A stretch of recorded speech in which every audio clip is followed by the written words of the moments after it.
Think today's action blockbusters are wild? Strap in, because the real blueprint for cinematic mayhem was drawn long before billion-dollar franchises and CGI bloodbaths. Back when exploitation wasn't a dirty word, a handful of gritty, taboo-smashing flicks set the stage for everything Hollywood loves to recycle now. But here's the real question. Which underground classics laid the foundation for the heroes, anti-heroes, and over-the-top violence you see today? Get ready. Some of these legends are so raw, modern studios still flinch at their legacy. Shaft, 1971. You want to talk about the birth of a franchise with real attitude? Forget the caped crusaders and billionaire tech geniuses. Shaft kicked down the door with a .44 and a theme song that's still stuck in your head 50 years later. When Gordon Parks unleashed Richard Roundtree as Private Eye John Shaft, he didn't just create a movie. He detonated a cultural bomb in the heart of 1970s New York. Shaft wasn't the first black action hero on screen, but he was the first who didn't apologize for it. Slick, dangerous, magnetic, and armed with a wit as sharp as his wardrobe. The plot? On the surface, your classic detective tale, Shaft's hired to find a mobster's kidnapped daughter. And the case drags him through Harlem's underworld, mafia showdowns, and soul-soaked city streets. But what set Shaft apart wasn't the story. It was the swagger. Parks and Roundtree didn't play it safe. The dialogue was salty, the streets felt alive, and Isaac Hayes' Oscar-winning soundtrack pounded beneath every chase, shootout, and back-alley brawl. The energy was so real, you could practically feel the summer heat radiating off the asphalt. Shaft didn't just break ground, it bulldozed through the color barrier. Hollywood executives, stunned by its box office power, suddenly realized black audiences had been ignored and underestimated for years. This wasn't just a win for representation, it was a straight-up business revelation. Studios raced to cash in, and suddenly the blaxploitation era was born. Movies like Superfly, Black Caesar, and even Foxy Brown owe their entire existence to Shaft's success. But the impact didn't stop there. The film spawned sequels, Shaft's Big Score, and Shaft in Africa, plus a series of TV movies, not to mention a full reboot decades later starring Samuel L. Jackson. Think about it. Without John Shaft, would we have had the door kicked open for heroes like Blade, Luke Cage, or even Nick Fury? Unlikely. This was more than a movie. It was a movement. Shaft showed you could make action films that were loud, proud, and unapologetically black, and still rake in the cash. In the process, it set the gold standard for what an action franchise could be. Cool, relentless, and impossible to ignore. Death Wish, 1974. If you think modern vigilante flicks are brutal, Death Wish is the reason they exist in the first place. This is the movie that taught audiences just how cathartic and controversial righteous violence could be. Charles Bronson's Paul Kersey is no superhero, no ex-cop, no martial arts master. He's an ordinary architect, pushed past his breaking point after his wife is murdered and his daughter assaulted during a home invasion. And when the police shrug their shoulders, Kersey turns from pacifist to pistol-packing avenger, stalking the streets of New York and dealing out his own brand of justice. Death Wish didn't just raise eyebrows, it set them on fire. When it hit theaters, critics lost their minds. Was it an endorsement of vigilantism? Was it social commentary? Or was it just pure exploitative carnage? The answer is all of the above. Michael Winner's direction is raw and unflinching. Grainy city streets, shaky shootouts, and a sense of chaos so real it feels documentary. And Bronson, he barely speaks, but his thousand-yard stare and silent determination are more chilling than any villain's monologue. The movie struck a nerve with a country reeling from rising crime rates and political distrust. Some audiences cheered as Kersey took out muggers, while others left the theater disgusted, convinced the film was fanning the flames of lawless violence. And that controversy? It only helped the box office. Death Wish made a killing and instantly became a talking point for everyone from moral crusaders to late-night comedians. But here's where things really get wild. Death Wish wasn't just a one-off shocker. It launched a 5-film franchise that took Kersey from New York to L.A., and back again, each sequel upping the body count and the spectacle. By Death Wish 3, Bronson was basically a one-man army, mowing down punks with rocket launchers. The franchise became a genre in itself, spawning imitators, parodies, and even a 2018 remake starring Bruce Willis. Look at nearly every revenge thriller that followed: Taken, The Punisher, John Wick, and you'll see the Death Wish DNA. The message was clear. If the system won't save you, you take matters into your own hands. It's a dangerous fantasy, sure, but it's one Hollywood's been cashing in on ever since Bronson took that first midnight stroll, gun in hand, ready to rewrite the rules. Billy Jack, 1971. Before superheroes made social justice a box office goldmine, there was Billy Jack, barefoot, black-hatted, and mad as hell at the system. Played with deadpan intensity by Tom Laughlin, Billy Jack isn't your average action hero. He's a half-Native American, ex-Green Beret, who'd rather teach troubled kids karate than throw punches, until the local rednecks push too far, and all hell breaks loose. This wasn't just a movie, it was an independent juggernaut, equal parts counterculture anthem and martial arts mayhem. The story kicks off in a sun-baked small town where prejudice runs deep and hippies, outcasts, and Native Americans are easy targets. Billy Jack tries to keep the peace at a progressive school run by his love interest, Jean. But when the local bullies escalate from harassment to outright violence, Billy Jack trades words for roundhouse kicks. Cue one of the most legendary barefoot bar fights in cinema history, so iconic. Tarantino would later call it a direct influence on his own brawling heroes. Billy Jack was made on a shoestring, but became a surprise phenomenon. The original Born Losers, 1967, set the stage, but Billy Jack exploded into the mainstream, racking up millions at the box office through pure grassroots marketing and word of mouth. It was the original cult hit, screening in small towns, college campuses, and drive-ins where fans would watch it over and over, reciting lines and cheering every fight. The film's blend of peace and love messaging with sudden brutal violence was unlike anything Hollywood had seen. It's the only movie where a man can quote Gandhi and break a man's arm in the same breath, and audiences ate it up. Sequels followed. The Trial of Billy Jack. 1974 went even bigger and darker, while Billy Jack Goes to Washington tried to drag the reluctant hero into the political arena. While not every entry hit the same high, the franchise's DNA is all over later action heroes, especially the lone wolf who stands up for the underdog with his fists and his conscience. Billy Jack's real legacy? He proved you didn't need a studio, a cape, or a city full of explosions to launch a franchise. Just righteous anger, a few spinning kicks, and the guts to tell the establishment exactly where to shove it. The Texas Chainsaw Massacre, 1974. If you want to trace the roots of today's relentless, blood-soaked action horror franchises, you have to make a pit stop at a dusty back road in Texas. The Texas Chainsaw Massacre wasn't just a horror film. It was a feral, nerve-shredding shot across the bow of American cinema. Tobe Hooper's low-budget nightmare upended every rule about what was acceptable on screen, showing audiences a vision of rural violence and insanity that would echo through decades of action, slasher, and survival movies. The setup? Simple. 5 friends on a road trip stumble into a house of horrors and meet the Sawyer family, led by the chainsaw-wielding Leatherface. What follows is a sweaty, screaming, and utterly relentless chase through the Texas heat. But the genius of Chainsaw isn't just its brutality. It's the unflinching documentary-style realism that makes every footstep, every scream, and every whir of the saw feel like it's happening in your living room. No glossy movie violence here, just raw, ugly, suffocating dread.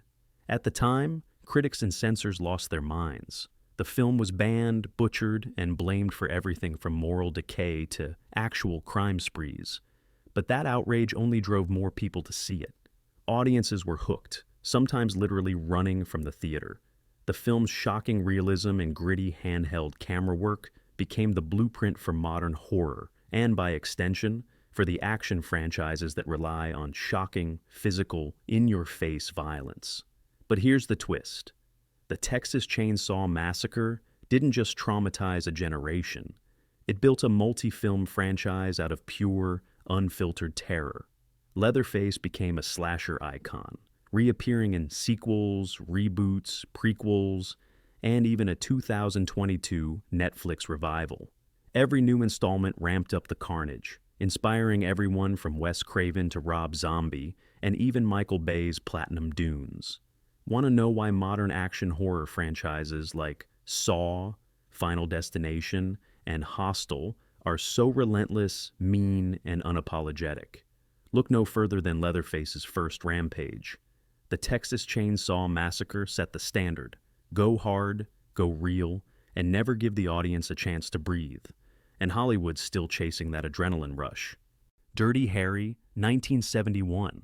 Before there was John Wick, before McClane crawled through the air ducts of the Nakatomi Plaza, there was Dirty Harry Callahan, Clint Eastwood's cold-eyed cop who redefined American action movies with a single question. Do you feel lucky, punk? Dirty Harry wasn't just another police procedural. It was the moment the action hero went rogue, and audiences realized just how exhilarating a morally gray protagonist could be. Set in a San Francisco riddled with crime and paralyzed by bureaucracy, Dirty Harry follows Inspector Callahan as he hunts down the Scorpio Killer, a sadistic sniper terrorizing the city. The plot is pure adrenaline, but it's Eastwood's performance and Don Siegel's taut direction that make the film legendary. Harry's not interested in Miranda rights, paperwork, or playing nice. He's here to get the job done, even if it means breaking every rule in the book. Controversial? Absolutely.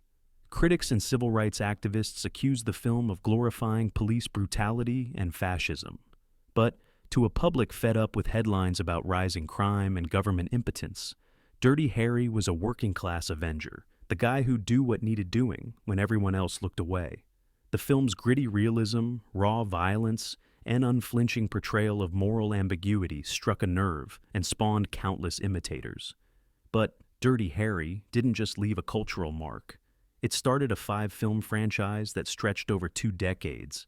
Each sequel pushed Harry into bigger, bloodier, and more explosive scenarios.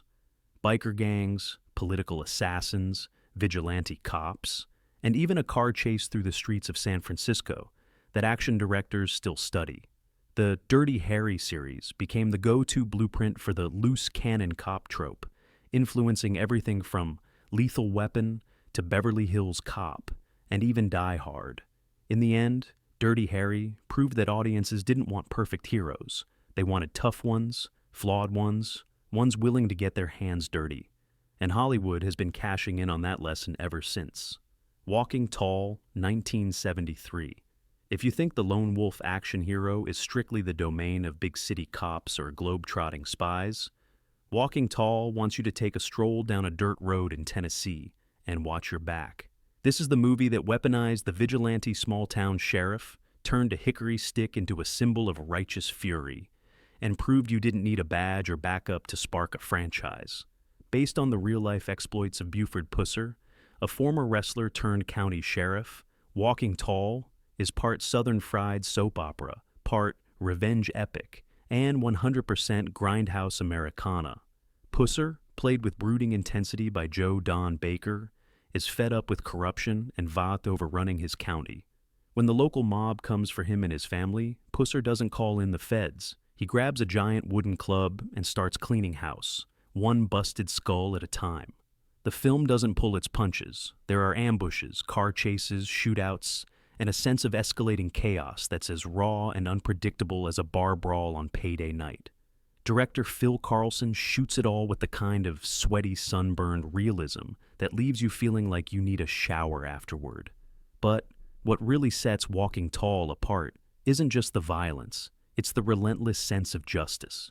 Pusser isn't slick or suave. He's stubborn, flawed, and constantly getting knocked down.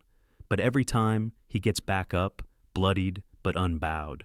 That underdog energy made Walking Tall a surprise box office hit, especially in rural America, where audiences saw a bit of themselves in the fight against city slicker corruption and organized crime. The impact? Massive. Walking Tall didn't just inspire two direct sequels with Bo Svensson taking over the role, it spun off a TV series, a handful of TV movies, and a big-budget Dwayne "The Rock" Johnson remake in 2004. The Hickory Stick became an icon, the story a legend, and the one-man-against-the-system template found its way into everything from First Blood to Roadhouse. The film's low-budget, high-impact formula remains a blueprint for indie action filmmakers, and a cult favorite for fans who like their heroes tough, battered, and mad as hell. Blackula, 1972. Think you've seen every vampire story under the sun? Think again. Blackula didn't just put fangs in the blaxploitation movement, it turned the whole horror action genre on its head, proving that monsters could be as soulful, tragic, and outrageously stylish as the heroes who fought them. Released in 1972, at the height of both the blaxploitation craze and America's obsession with all things horror, Blackula served up a wild cocktail of gothic atmosphere, urban cool, and social commentary. The premise is straight from pulp gold. An African prince, Mamuwalde, seeks help from Count Dracula to end the slave trade, only to be betrayed, bitten, and cursed as the immortal Blackula.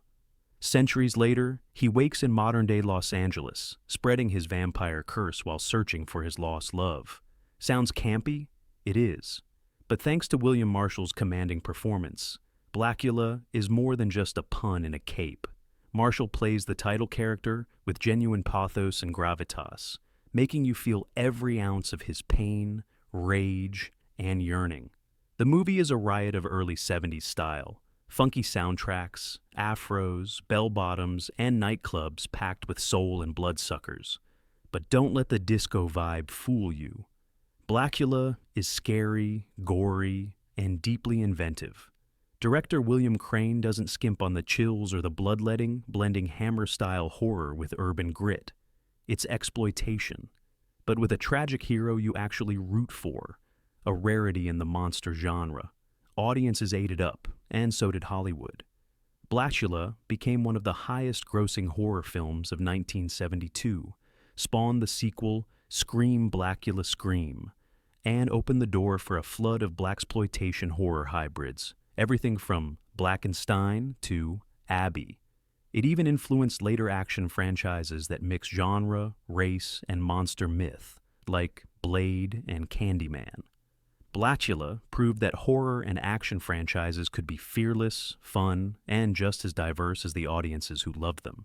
And honestly, who wouldn't want to see a vampire in a velvet suit take on a disco full of the undead? Black Caesar, 1973. What if The Godfather swapped Italian suits for Harlem streets, and instead of Marlon Brando, you got Fred Williamson with a killer afro and a .38? That's Black Caesar, the blaxploitation gangster flick that took the crime saga blueprint, coated it in grit and funk, and built a franchise out of pure urban attitude. Released at the peak of the genre, Black Caesar didn't just ride the wave, it became the tidal force itself, blending social commentary, violent ambition, and anti-hero swagger into a new template for action franchises. The setup is Shakespeare by way of Soul, Tommy Gibbs, a Harlem shoeshine boy brutalized by a racist cop, grows up hungry for power. As an adult, he claws his way up the criminal food chain, taking on crooked cops, mobsters, and anyone who dares to stand in his way. But Gibbs isn't a cartoon villain. He's layered, ambitious, and tormented by the world that made him. Fred Williamson owns every scene, bringing a ferocious energy that's half charm, half coiled menace. His rise and fall is underscored by one of the funkiest soundtracks ever. James Brown's music pulses through every chase, every betrayal, every bullet. Larry Cohen, a white director with a knack for social subversion, fills Black Caesar with raw, real New York locations, and enough double crosses to make your head spin. The violence is sudden and shocking, but there's always a reason. This is a world where the system is just as corrupt as the criminals, and sometimes the only way up is over someone else's body. That gritty realism set Black Caesar apart from the cartoonish fare that came before. This wasn't fantasy. It was a street-level opera about ambition, racism, and survival. And the story didn't stop there. Black Caesar was so successful, It got a direct sequel, Hell Up in Harlem, within the same year, a rare feat in early 70s exploitation. The franchise doubled down on action, betrayal, and anti-hero drama, cementing Tommy Gibbs as one of blaxploitation's true icons. Look at every modern crime action franchise with a conflicted, charismatic lead. Think New Jack City, American Gangster, or even Power, and you'll see Black Caesar's DNA.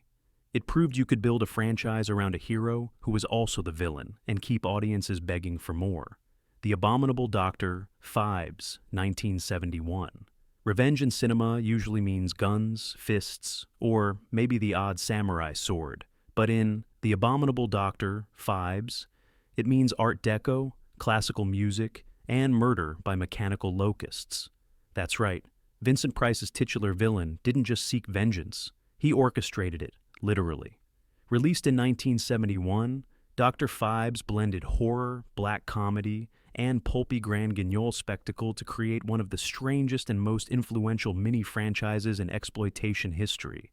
The setup is gloriously bizarre. Dr. Anton Fibes, a once brilliant organist, is left physically deformed and emotionally shattered after his wife dies on the operating table. The doctors failed her, so Fibes plots an elaborate series of murders, each inspired by the biblical plagues of Egypt. The weapon of choice? Anything from rats, bats, and ice machines to catapults and deadly clockwork toys. With his silent assistant Volnavia by his side, Fibes stages each death with the precision of a mad genius. No chase scenes, no brawls, just wild gothic creativity. What makes Dr. Fibes sing isn't just the gruesome deaths. It's the lush style, the twisted humor, and Vincent Price's iconic performance. Even when Silent Fibes speaks only through a voice box, Price's eyes tell you everything: grief, rage, and a hint of mad delight. Director Robert Fuest paints every frame with rich colors, period costumes, and sets that look like an art museum after midnight. Audiences were hooked by the film's weird energy, and critics grudgingly admired its blend of horror and camp. So, of course, Fibes returned in Doctor. Fibes Rises Again, 1972, upping the ante with even wilder murders and a trip to Egypt. The franchise became a cult favorite, inspiring countless copycats and tributes, from Saw to C7, and every creative cinematic kill you can imagine. The lesson? Action and horror franchises don't need realism. They just need an unforgettable villain and a flair for the dramatic. The Abominable Dr. Fibes delivered both, leaving a trail of blood, laughter, and cult devotion that modern movies are still chasing. The Big Dollhouse, 1971. Before there were blockbusters about super spies or lethal assassins, there was a jungle prison in the Philippines, and a cast of women tougher, deadlier, and more unpredictable than most action heroes ever dreamed of being. The Big Dollhouse didn't invent the women in prison genre, but it took all the best and wildest exploitation elements, turned up the heat, and built a blueprint for endless sequels, knockoffs, and spiritual successors. If you think action franchises have to be serious to have staying power, this Roger Corman-produced gem is here to prove you wrong, again and again. The story is as pulpy as it gets. A group of women, thrown together in a brutal prison run by sadistic guards, have to band together if they want to survive. What follows is a whirlwind of betrayal, backstabbing, escape attempts, steamy showers, and sudden violence. Every cliché you can imagine, and plenty you can't. But here's the twist. Instead of just being cheap titillation, The Big Dollhouse has a sly sense of humor and a real sense of camaraderie among its cast. Pam Grier, in her breakout role, brings raw charisma and a steel spine, instantly stealing every scene and setting the tone for her future as an action icon. Director Jack Hill knew exactly what he was doing. The camera lingers, the dialogue pops, and every fight, riot, or torture scene feels like it's one misstep away from chaos. But there's a confidence and slickness to the mayhem. The Big Dollhouse is trashy, sure, but never boring. It barrels along at breakneck speed, gleefully subverting expectations, especially when the so-called victims start fighting back, and the guards realize too late that they've created their own worst nightmare. The success was instant and explosive. The Big Dollhouse spawned direct sequels like The Big Bird Cage, jump-started the entire women in prison craze, and inspired films and TV shows for decades. You can trace its DNA through everything from Orange is the New Black to Quentin Tarantino's Jackie Brown. Even modern franchises about women warriors, rebels, and anti-heroes owe something to the trail blazed by Hill, Greer, and the rest of this rowdy crew. Bottom line, the Big Dollhouse proved that you could start a franchise with little more than attitude, grit, and a willingness to go all in. In Exploitation, that's more than enough. So next time you watch an action franchise packed with revenge, rogue cops, unstoppable anti-heroes, or outlaws on the run, remember, all roads lead back to the drive-in. These exploitation legends set the tone, broke the rules, and built the blueprint for everything Hollywood keeps recycling. But which one shocked you most? Which franchise do you think still holds up or deserves a comeback? Drop your thoughts below, hit subscribe for more cinematic deep dives, and never underestimate the power of a little grit and a lot of attitude.